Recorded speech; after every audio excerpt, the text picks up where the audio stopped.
श्रीगणेशाय नमः। वागर्थाविव सम्पृक्तौ वागर्थप्रतिपत्तये जगतः पितरौ वन्दे पार्वती परमेश्वरौ। श्रीमद्भागवत महापुराण पंचम स्कंध प्रथम अध्याय प्रियव्रत चरित्र। ओम नमो भगवते वासुदेवाय। राजोवाच प्रियव्रतो भागवत आत्मा रामः कथं मुने गृहे रमतयन्मूलः कर्मबन्धः पराभवः। ननूनं मुक्तसङ्गानां तादृशानां दुजरसभ गृहेष्वभिनिवेशोऽयं पुंसां भवितुमर्हति। राजा परीक्षित ने पूछा, मुने महाराज प्रियव्रत तो बड़े भगवत भक्त और आत्मा राम थे, उनकी गृहस्थाश्रम में कैसे रुचि हुई जिसमें फंसने के कारण मनुष्य को अपने स्वरूप की विस्मृति होती है और वह कर्म बंधन में बंध जाता है। विप्रवर निश्चय ही ऐसे निसंग महापुरुषों का इस प्रकार गृहस्थाश्रम में अभिनिवेश होना उचित नहीं है। इसमें किसी प्रकार का संदेह नहीं कि जिनका चित्त पुण्य कीर्ति श्री हरि के चरणों की शीतल छाया का आश्रय लेकर शांत हो गया है, उन महापुरुषों की कुटुंबाद में कभी आसक्ति नहीं हो सकती। ब्राह्मण, मुझे इस बात का बड़ा संदेह है कि महाराज प्रियव्रत ने स्त्री, घर और पुत्रादि में आसक्त रहकर भी किस प्रकार सिद्धि प्राप्त कर ली और क्यों कर उनकी भगवान श्री कृष्ण में अविचल भक्ति हुई। श्री सुखदेव जी ने कहा, राजन, तुम्हारा कथन बहुत ठीक है। जिनका चित्त पवित्र कीर्ति श्री हरि के परम मधुर चरण कमल मकरंद के रस में सराबोर हो गया है, वे किसी विघ्न बाधा के कारण रुकावट आ जाने पर भी भगवत भक्त परमहंसों के प्रिय श्री वासुदेव भगवान के कथा श्रवण रूपी परम कल्याणमय मार्ग को प्रायः छोड़ते नहीं। राजन, राजकुमार प्रियव्रत बड़े भगवत भक्त थे। श्री नारद जी के चरणों की सेवा करने से उन्हें सहज में ही परमार्थ तत्व का बोध हो गया था। वे ब्रह्म सत्र की दीक्षा निरंतर ब्रह्माभ्यास में जीवन बिताने का नियम लेने वाले ही थे कि उसी समय उनके पिता स्वयंभू मनु ने उन्हें पृथ्वी पालन के लिए शास्त्र में बताए हुए सभी श्रेष्ठ गुणों से पूर्णतया संपन्न देख राज्य शासन के लिए आज्ञा दी। किंतु प्रियव्रत अखंड समाधि योग के द्वारा अपनी सारी इंद्रियों और क्रियाओं को भगवान वासुदेव के चरणों में ही समर्पण कर चुके थे।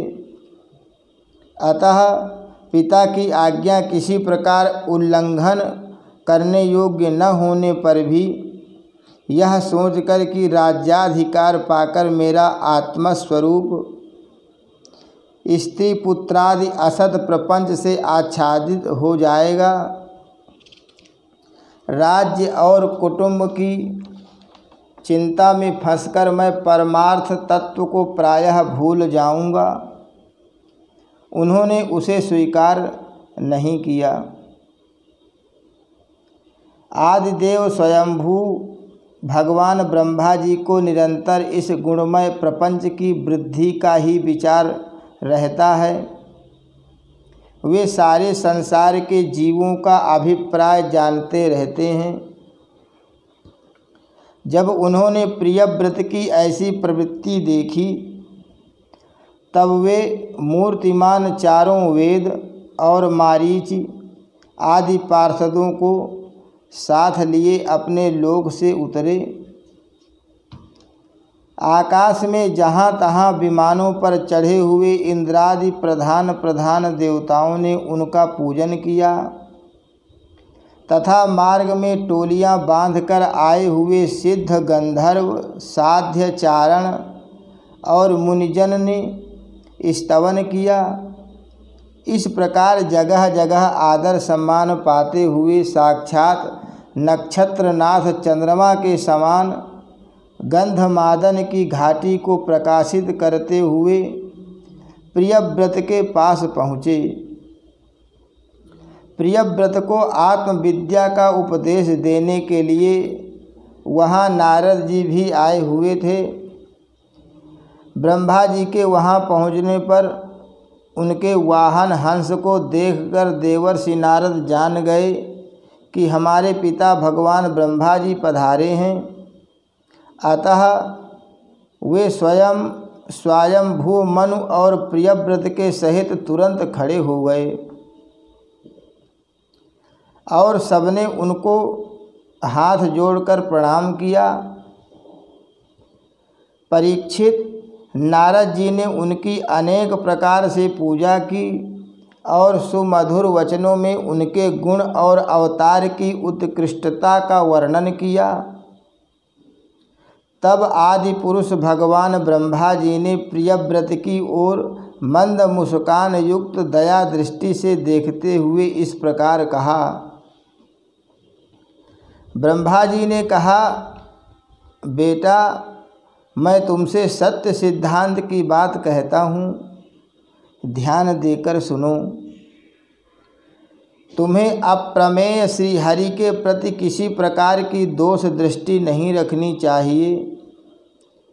तुम ही क्या, हम महादेव जी, तुम्हारे पिता स्वयंभू मनु और तुम्हारे गुरु ये महर्षि नारद भी विवश होकर उन्हीं की आज्ञा का पालन करते हैं।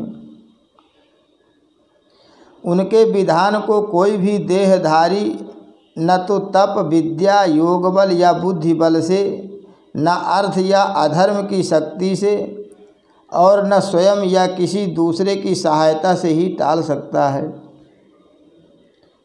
प्रियवर, उसी अव्यक्त ईश्वर के दिए हुए शरीर को अब जीव जन्म मरण शोक मोह भय और सुख दुख का भोग करने तथा कर्म करने के लिए सदा धारण करते हैं।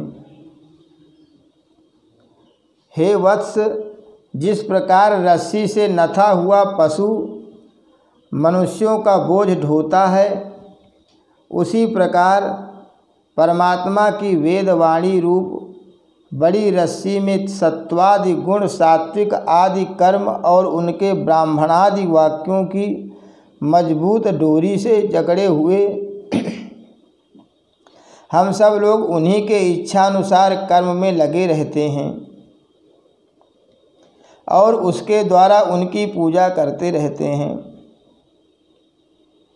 हमारे गुण और कर्मों के अनुसार प्रभु ने हमें जिस योनि में डाल दिया है, उसी को स्वीकार करके वे जैसी व्यवस्था करते हैं, उसी के अनुसार हम सुख या दुख भोगते रहते हैं। हमें उनकी इच्छा का उसी प्रकार अनुसरण करना पड़ता है जैसे किसी अंधे को आँख वाले पुरुष का। मुक्त पुरुष भी प्रारब्ध का भोग करता हुआ भगवान की इच्छा के अनुसार अपने शरीर को धारण करता ही है।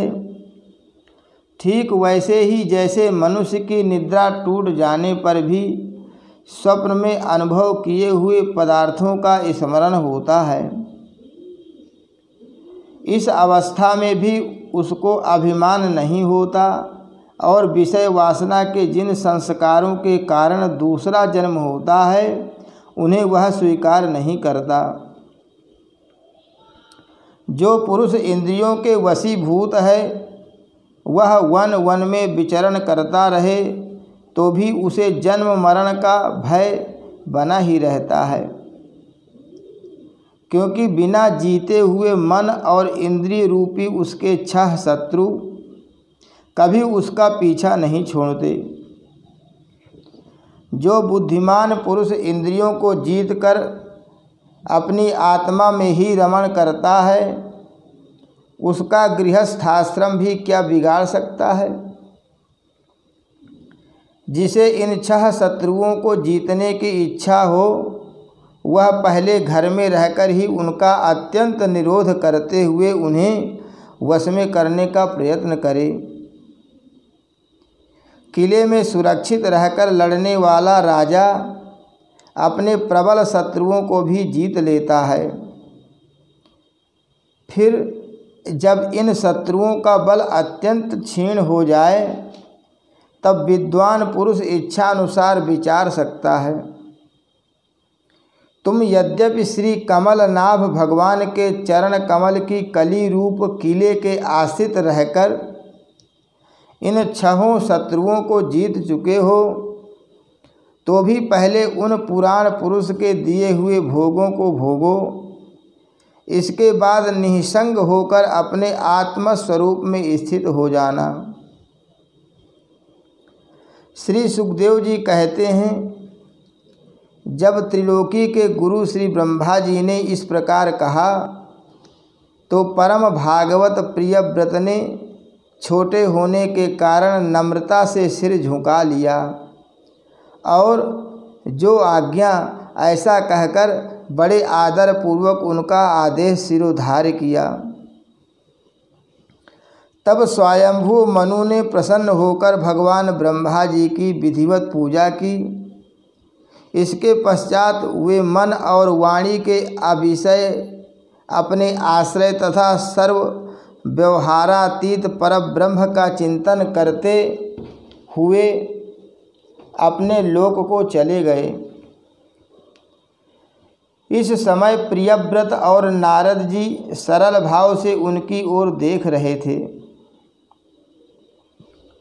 मनु जी ने इस प्रकार ब्रह्मा जी की कृपा से अपना मनोरथ पूर्ण हो जाने पर देवर्षि नारद की आज्ञा से प्रियव्रत को संपूर्ण भूमंडल की रक्षा का भार सौंप दिया और स्वयं विषय रूपी विषैले जल से भरे हुए गृहस्थाश्रम रूपी दुस्तर जलाशय की भोगेच्छा से निवृत्त हो गए।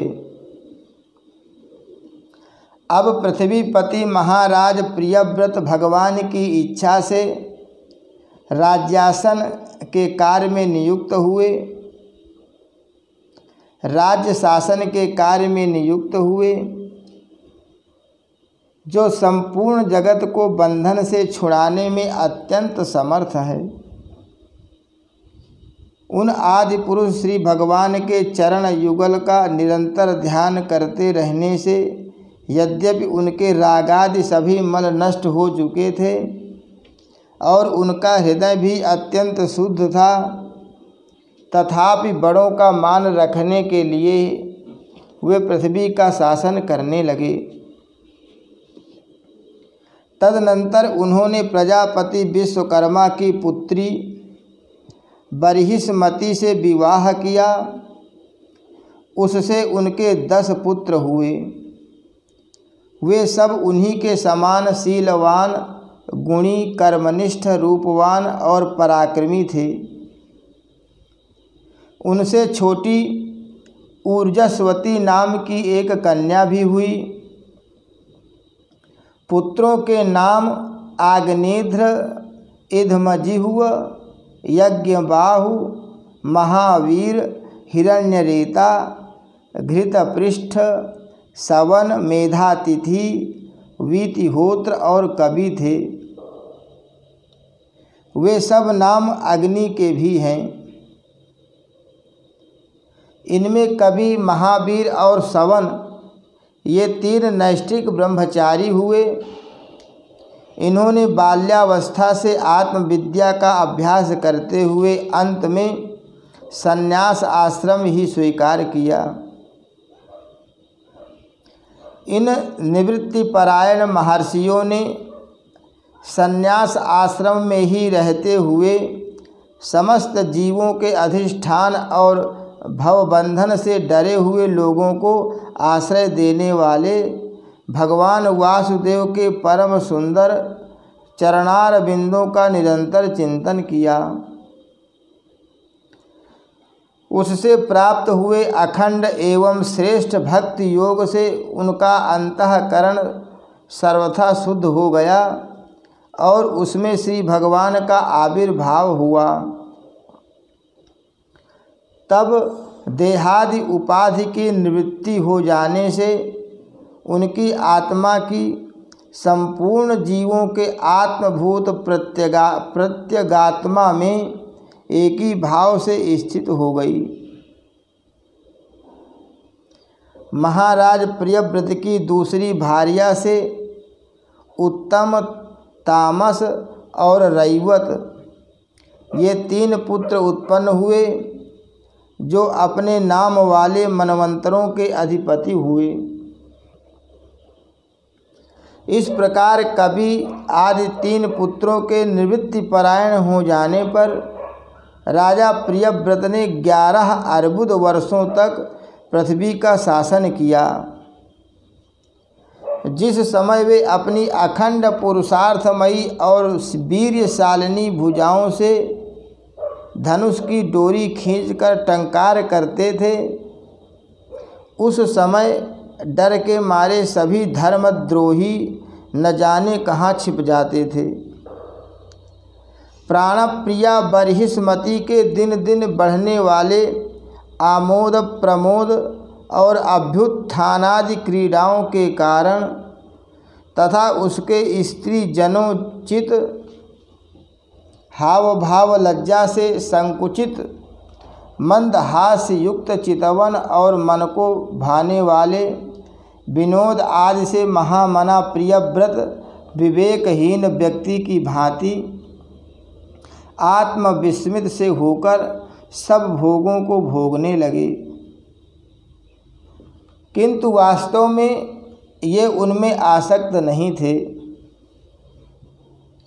एक बार इन्होंने जब यह देखा कि भगवान सूर्य सुमेरु की परिक्रमा करते हुए लोकालोक पर्यंत पृथ्वी के जितने भाग को आलोकित करते हैं उसमें से आधा ही प्रकाश में रहता है और आधे में अंधकार छाया रहता है, तो उन्होंने इसे पसंद नहीं किया।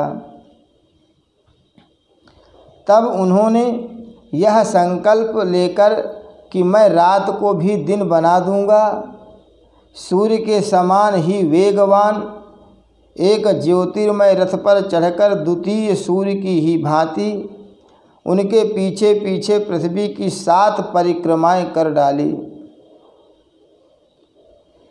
भगवान की उपासना से इनका अलौकिक प्रभाव बहुत बढ़ गया था। उस समय इनके रथ के पहियों से जो लीकें बनी वे ही 7 समुद्र हुए। उनसे पृथ्वी में 7 द्वीप हो गए। उनके नाम क्रमशः जम्बू, प्लक्ष, सालमली, कुश, क्रौंच, शाक और पुष्कर द्वीप है। इनमें से पहले पहले की अपेक्षा आगे आगे के द्वीप का परिमाण दूना है और ये समुद्र के बाहरी भाग में पृथ्वी के चारों ओर फैले हुए हैं।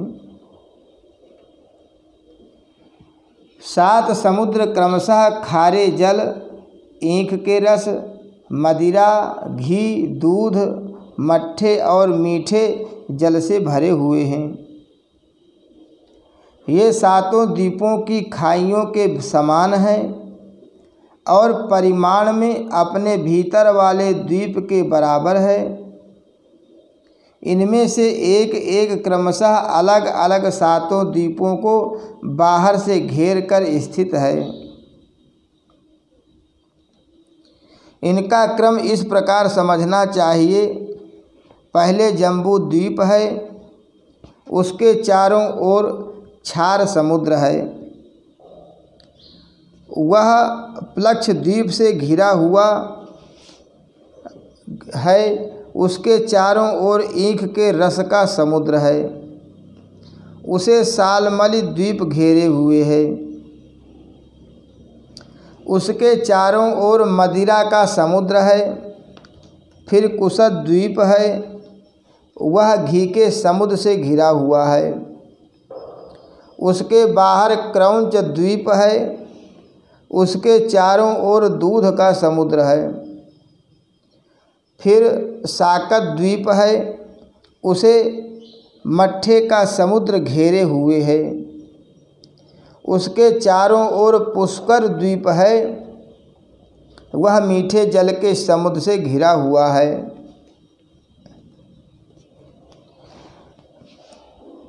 बर्हिष्मती पति महाराज प्रियव्रत ने अपने अनुगत पुत्र आग्नेध्र, इधमजिह्व, यज्ञबाहु, हिरण्यरेता, घृतपृष्ठ, मेधातिथि और वीतिहोत्र में से क्रमशः एक एक को उक्त जम्बू आदि द्वीपों में से एक एक का राजा बनाया। उन्होंने अपनी कन्या ऊर्जस्वती का विवाह शुक्राचार्य जी से किया। उसी से शुक्र कन्या देवयानी का जन्म हुआ। राजन, जिन्होंने भगवत चरणार बिंदों की रज के प्रभाव से शरीर के भूख, प्यास, शोक, मोह और जरा मृत्यु इन 6 गुणों को अथवा मन के सहित 6 इंद्रियों को जीत लिया है, उन भगवत भक्तों का ऐसा पुरुषार्थ होना कोई आश्चर्य की बात नहीं है, क्योंकि वर्ण बहिष्कृत चांडाल आदि नीच योनि का पुरुष भी भगवान के नाम का केवल एक बार उच्चारण करने से तत्काल संसार बंधन से मुक्त हो जाता है।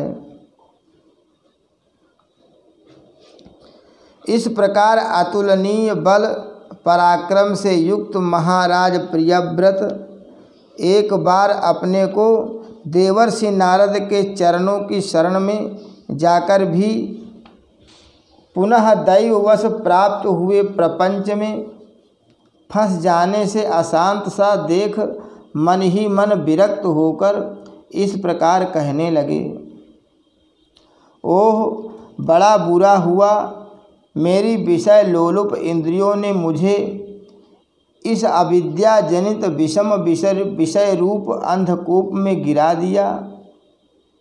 बस बस बहुत हो लिया। अरे मैं तो स्त्री का क्रीड़ा मृग ही बन गया। उसने मुझे बंदर की भांति नचाया। मुझे धिक्कार है, धिक्कार है। इस प्रकार उन्होंने अपने को बहुत कुछ बुरा भला कहा। परमाराध्य श्री हरि की कृपा से उनकी विवेक वृत्ति जागृत हो गई। उन्होंने यह सारी पृथ्वी यथा योग्य अपने अनुगत पुत्रों को बांट दी और जिसके साथ उन्होंने तरह तरह के भोग भोगे थे, उस अपनी राजरानी को साम्राज्य लक्ष्मी के सहित मृत देह के समान छोड़ दिया तथा हृदय में वैराग्य धारण कर भगवान की लीलाओं का चिंतन करते हुए उसके प्रभाव से श्री नारद जी के बतलाए हुए मार्ग का पुनः अनुसरण करने लगे। महाराज प्रियव्रत के विषय में निम्नलिखित लोकोक्ति प्रसिद्ध है। राजा प्रियव्रत ने जो कर्म किए उन्हें सर्वशक्तिमान ईश्वर के सिवा और कौन कर सकता है। उन्होंने रात्रि के अंधकार को मिटाने का प्रयत्न करते हुए अपने रथ के पहियों से बनी हुई लीकों से ही 7 समुद्र बना दिए, प्राणियों के सुविधे के लिए, जिससे उनमें परस्पर झगड़ा न हो। द्वीपों के द्वारा पृथ्वी के विभाग किए और प्रत्येक द्वीप में अलग अलग नदी, पर्वत और वन आदि से उसकी सीमा निश्चित कर दी। वे भगवत भक्त नारदादि के प्रेमी भक्त थे। उन्होंने पाताल लोक के, देवलोक के, मर्त्यलोक के तथा कर्म और योग की शक्ति से प्राप्त हुए ऐश्वर्य को भी नरक तुल्य समझा था। हरि शरणम। श्री कृष्णार्पणमस्तु।